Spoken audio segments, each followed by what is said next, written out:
VikesNow. I am Dustin Baker, and we are 8 days away from the NFL draft, where the Vikings are expected to take a quarterback. They better not do some shit and not do that. That will bring us sorrow. But today, a first-time guest, we are here with Michael Rand from the Star Tribune. Michael, how are you, sir? I'm good. How you guys doing? Not bad. Are you ready to talk some Vikings football with us? I feel like I've been doing that for all my life, so let's do it now. And we can't figure out if that's a good or a bad thing. It's a little bit of both. It's a little bit of both. On the other side of the screen here, I got Josh Fry. How you doing today, sir? I'm good, man. Ready to talk some Vikings. All right, let's go back and forth and get some takes from Michael. I'm going to start off. I'll set the table just a second. The Vikings said goodbye to 16 players who have since signed elsewhere. They welcomed 14 newcomers via free agency, which is a large spike from last year. And then they've signed about 7 in-house free agents that were existing. So, Michael, I'll ask you out of the gate, what was one offseason move out of those 30-something where you were like, oh, him, huh? Like, what's one move that's been underwhelming for you? I mean, maybe it's kind of obvious, but I don't love the Sam Darnold signing. I get that you need, or you feel like you need, the kind of bridge quarterback, right? The idea of, hey, what if we can't draft somebody, right? Like you're sitting there at 11 and 23. What if the chips don't fall?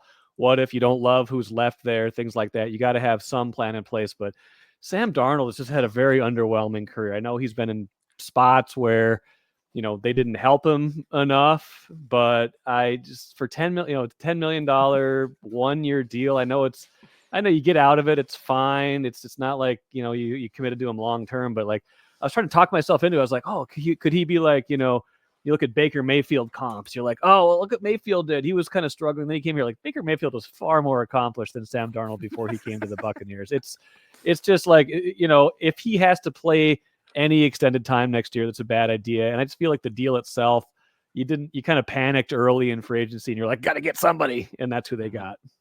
Do you, I think Josh agrees too. I think no matter what, that Darnold will be the week 1 quarterback against the blah, blah, blahs. Are you going to go like, oh God, or do you kind of expect that as well at this point? I don't know. I think it depends on who they draft and how well this goes for the next 4 or 5 months. I mean, I don't think they would put any limits around that, right? Like, you wouldn't anoint that or go into that with preconceived notions. Now, it does make the most sense, right? That, depending on who it is, especially if it's someone relatively young, like let's say they draft JJ McCarthy, who's still pretty young, or say they, someone like Drake May, like those guys, they've had plenty of, they've played plenty of big games, but throwing them in week 1 might be a little bit to ask, although like plenty of guys have done it. Plenty of guys jump in right away to, sometimes to their detriment, sometimes to their benefit. You look at, CJ Stroud last year, he just hopped right in and he was, gunning from the beginning, right? So I think it just kind of depends on the development and how far along the quarterback is.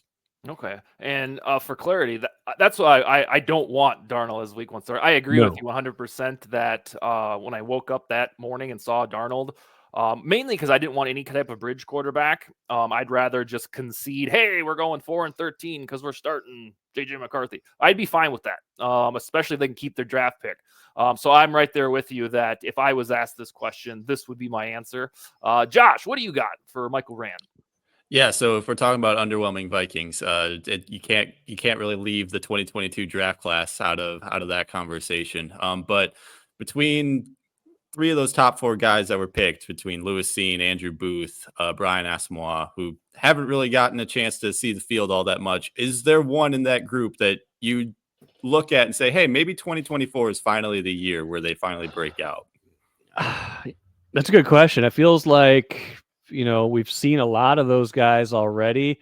They need corners. I mean, it feels like Booth, maybe, like, it feels like if it was going to be Asamoah, it would have happened last year, right? Like you had the new defensive coordinator and you had, everybody was like talking him up, going into last season. It's like, okay, year 2, look at how fast this guy is. Like, if it was going to be him, it would have been last year. I think Booth is probably the one that I would think still maybe has that potential. You could kind of squint and try to make it seen just because he lost his whole rookie year with that injury.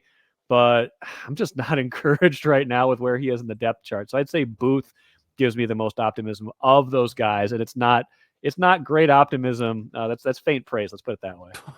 I think I'm right on the same page with you. Just because, like you said, Scene's buried so far down on that depth chart, they retain the entire safety room from last year. They're probably going to run out pretty much that exact same group. And then with Booth, I do think that there's a little bit more, just because if Brian Flores wants to run more of a man style defense this year, I think Booth at least has the physical tools and the capabilities to be able to run that sort of defense. And he's just so physical in coverage, stuff like that. So I'm pretty much right on the same page with you there. Well, and the problem is they made all those defensive draft picks, and then the next year they completely overhauled the defense because what they had wasn't working. They bring in Flores. He probably has an entirely different idea of who he would have picked from that draft. So it's just they had so much draft capital. It feels like it's a shame they couldn't go back and redo that draft. Yeah. Is there any other players outside of the 2022 draft class that you've got circled for a possible leap this September? That's a good question. I know that was something you asked me before. I'm trying to think who could be poised to make a leap for them right now. I mean, I think there's opportunities all across, all over the place, right? Like there's opportunities for a third wide receiver. There's opportunities for interior linemen. Opportunities means you don't have a lot of great players at a lot of those places. But I think they've got some intriguing guys that, could maybe do some damage on interior line if there's something there. But I would say, I feel like, maybe someone like a Blake Brandel, somebody like that could maybe give them. I think they kind of like him. Maybe there's more of a role for him this year instead of just backup. It just feels like they've been kind of muddling their way through in the interior line. Maybe you commit to him at one of the guard spots and see what happens. And I think that maybe has some possibilities. What about, kind of on the sort of same topic, under the radar roster knee? We've spent the last month plus knowing, or at least hoping, for a quarterback draft pick after a splashy trade. What's something that we haven't focused on enough that we'll probably get to on probably not day 2, but day 3 of the draft? They need edge rushers. I mean, I know they signed a bunch of guys, but those guys replaced the guys they lost. They have not invested nearly enough on their pass rush in the draft or just in the defensive line in general. I think Sharif Floyd was their last defensive lineman picked in the first round. And I feel like you've got to go back to maybe Erasmus James in 2005, since they took a defensive end. And obviously it's a little different now with the 3-4 inside linebacker. But since they drafted a pass rusher, it's like we're talking about almost 20 years ago. I mean, Anthony Barr was kind of drafted as a pass rusher, but like we're talking a lot of non-investment. They've invested a lot in wide receiver, offensive line, cornerback, plenty of other places. They just have kind of neglected, draft-wise at least, the pass rush. And I think they went out and they got Grenard. They got a bunch of other guys in the offseason, but they lost Danielle Hunter. You lost a lot of good players there too. You lost any pass rush you had already. You lost, probably 80. I don't know what percentage of their sacks walked out the door, but a lot of it.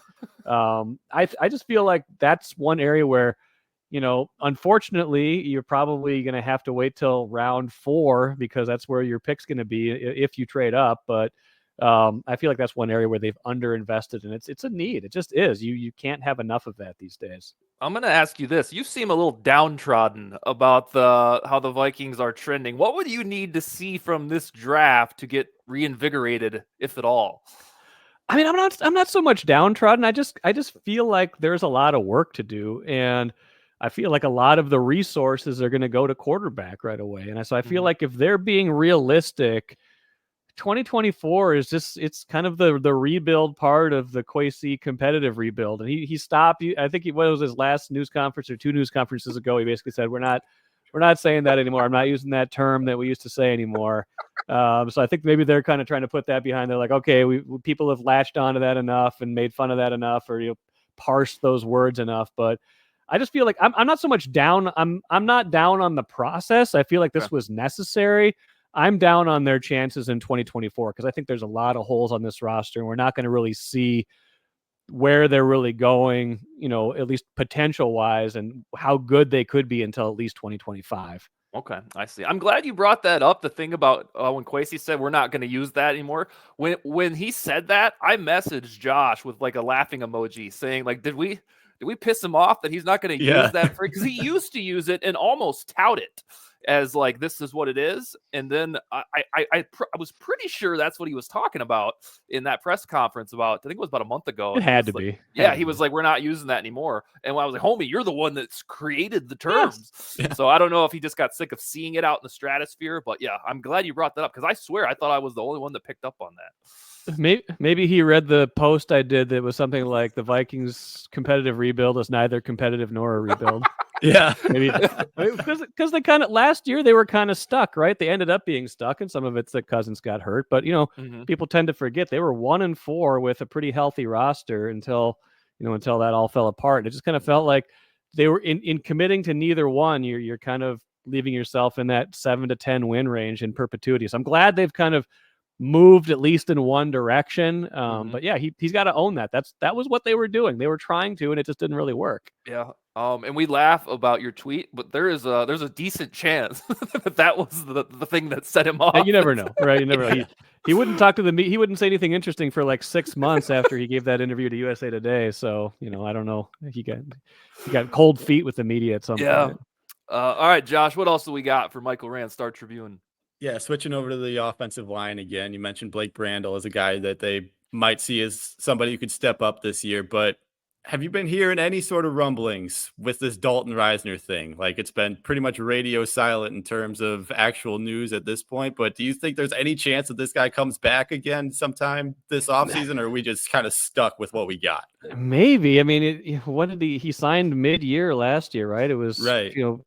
Fairly early in the season, so they got kind of the benefit of it. It was at least halfway through, but it's kind of weird, right? Like he's a good enough player. You would think there would be a market, but he can't seem to get any kind of even, early commitment 1-year deal from anybody. So I don't know if they looked at it and they were like, for what it's going to cost, if he's not really going to be a bargain this year, if he's looking to say, hey, I proved it enough last year, I want a better deal. If there's like, well, if they're looking at their cap space and saying, that's not really what we want to spend our money on right now. But, the interior of the line just, it worries me. It's worrisome. It doesn't feel like it's not for a lack of trying. I mean, they've just made some draft picks that haven't necessarily panned out. I mean, you look at last year. I think, Garrett Bradbury was okay last year, but he's always going to get overpowered by bigger, more physical interior linemen. He just kind of get, the defining play of the season last year, the defining 2 plays of the season last year were Nick Mullins trying to run the tush push with a 180-pound receiver, pushing him into a pile, being pushed by a center who's getting driven back and guards who are getting pushed back. Like, they just don't have that push. They've got, more nimble guards, more nimble players that can pull and get outside, but they just don't have that power game. So I worry about, pressure up the middle for a rookie quarterback, pressure in his face. Like, that's going to be uncomfortable. If you don't do something to get better there, you're going to give him a tough situation, assuming it's going to be a rookie quarterback. So I'm all for an upgrade there. It's just kind of hard to see what they think of Dalton Risner, because it sure seems like they could have him at any time, it seems like, and they haven't committed to him yet. And it's so strange. Go ahead, Josh. I'm sorry. No, you're good. I was just going to say, it's kind of looking back on Ed Ingram's LSU career, I can't shake this feeling that they might try to try him out at left guard and then move Blake Brandel over to that right side, because he doesn't have any experience at that left guard spot. Have you heard anything about that at all, or is that just all? I haven't, but I mean, I think I feel like everything should be on the table, right? Because as good as they must feel when their tackles are healthy, they've got that solved. Like Christian Darrisaw, Brian O'Neill, like they've got their bookends. If they can figure out just to be serviceable, and I think they thought they could be serviceable by scheming, by doing different things. And I think what they learned is that when it gets down to it, if you need a yard, if you need 2 yards, and you don't have those guys that can give you that push, then you're kind of like tricking out 3rd and 1, and you're trying to do these like funky things. And if you can't get a yard when you need a yard, that's got to be frustrating for them. So I wonder if they try to at least go bigger, if they try to kind of beef up there and at least have some kind of option that feels more more like, hey, it's 3rd and 1. I don't have to be afraid to run the ball. I don't have to feel like we're going to get stuffed and pushed back when everybody knows we're going to run. It's worth noting on Risner that this has happened to him now in back-to-back seasons, which is Yeah. really weird. He even hired Drew Rosenhaus about a month ago, so we shall see if he starts cooking with gas in free agency. But it's really strange that a likable guy who's a good pass protector just can't get somebody to sign him. Always available in the locker room on Wednesdays, unavoidable for comment. He would just like we'd be talking to Kirk Cousins or whoever was doing the podium. One of the 4 quarterbacks who was doing the podium last year for quarterbacks, and Risner's over there in his little corner, like clearing his throat, walking through, like making sure everybody knows that after the quarterback's done, he is available to talk to. So he's definitely a media good guy. Well, I didn't know that. That's pretty sweet. All right, the last thing I have from you, we'll see if Josh has one more after this. The number one thing I get asked, Twitter DMs, emails, is the prediction. Like, what are the Vikings going to do? So let's pretend it is April 25th, about 7:45 p.m. Central Time. Michael Rand, what do the Vikings do, either via trade, not trade? Who do they end up with their first pick of the event?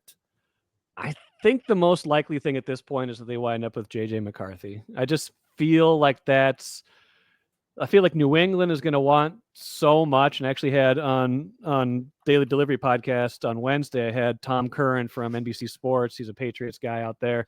Had him on, just kind of talk about what do the Patriots want? Why would they trade that pick? And he's like, it's going to have to be a Godfather offer. They need a quarterback, but they're further behind, and they're not in a competitive rebuild. They're in a rebuilding rebuild. They're further behind, so that's why they might consider taking a package of picks and punting quarterback down the road a little while. And also, they've kind of figured out, hey, we put Mac Jones in a good situation right away in 2021, but as that roster got worse and they didn't have support around him, they saw what happens to a young quarterback when they don't have support around him, which could be a reason for them to not take their quarterback this year, to try to build this up and then take their quarterback next year, the year after. So they could still be in play. Interesting thing Tom said was that he feels like it's still a coin flip for New England on whether they like May or McCarthy more. So that, to me, is like, okay, well, if they end up liking McCarthy enough that they took him at 3, that if the Vikings like May more, which I think they do, I don't know that for sure, but you would think they do. If they like him more and he's available at 4 or 5, that makes a trade a little bit easier. So I can still see either one, but it feels like the most likely scenario is that the Patriots take Drake May at number 3 after those other 2 guys go, and the Vikings have to move up to 4 or 5 with both of this year's number 1s for sure, and maybe next year's number 1 as well. Okay. Yeah, that's becoming I think that is probably the most popular prediction, and that's what sports books say as well. It feels like a lot to give up, man. It's a lot. Yeah. I mean, you think about the Trey Lance trade where they gave up three future firsts, and it's like 23, 11, and next year's first, which could be pretty high again. Like, that's a lot. But you got to be sure. They've got to be sure if they're going to do that. They say they love multiple guys. We'll see if they mean that. Yeah, I hear you. Josh, you got any final things for Michael Rand? Yeah, I mean, just going back to that draft, the trade idea is just, if you were the Vikings, do you consider moving that 2025 first, or is that just too much considering you don't have your second rounder either? Yeah, it's hard. I mean, I think, when I talked to Andrew Kramer on our staff for a show a week or 2 ago, the thing that he points out is that if you get it right, nobody really remembers what you gave up, right? Yeah. Like it's when you get it wrong, when you do the 3 firsts for Trey Lance, and you don't happen to get Brock Purdy with the last pick in the draft, and you don't have your kind of easy out.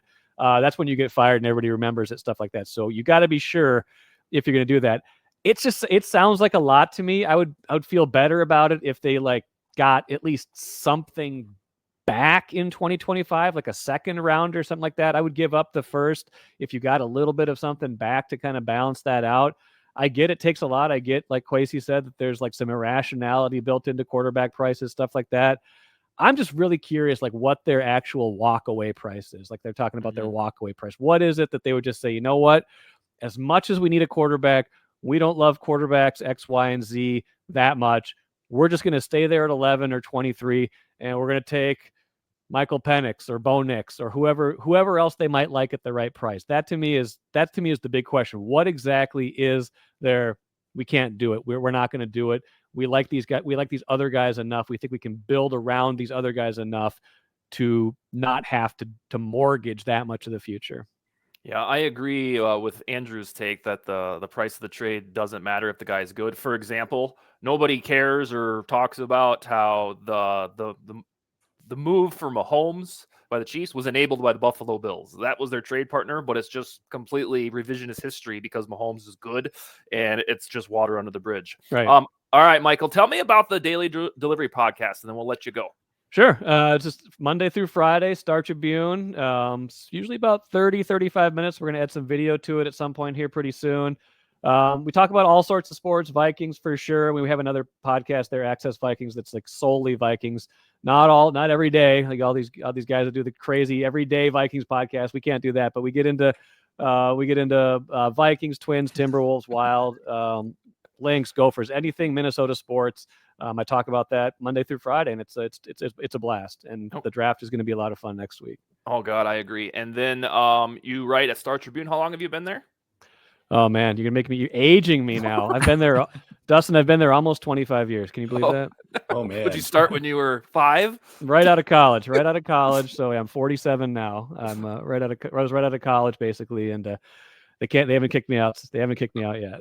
All right, cool. All right, sir. Well, this was fantastic. If it's all right, we'll hit you up in a couple months to maybe start shaping up some of the roster in June or so. Anything else from you, Michael? No, just appreciate the chance to come on here. Appreciate you guys. Good questions, good chatter, and like everything, we've been like talking about this for a month and a half. I'm just ready to get some answers next Thursday. We can only speculate so much, right? Even if the speculation is fun. Yeah, I 100% agree. All right, sir. We'll talk to you in a couple months. Josh Fry will talk to you tomorrow with Eric Thompson from Daily the Norseman. You guys have a wonderful day. Thanks, guys. Take it easy.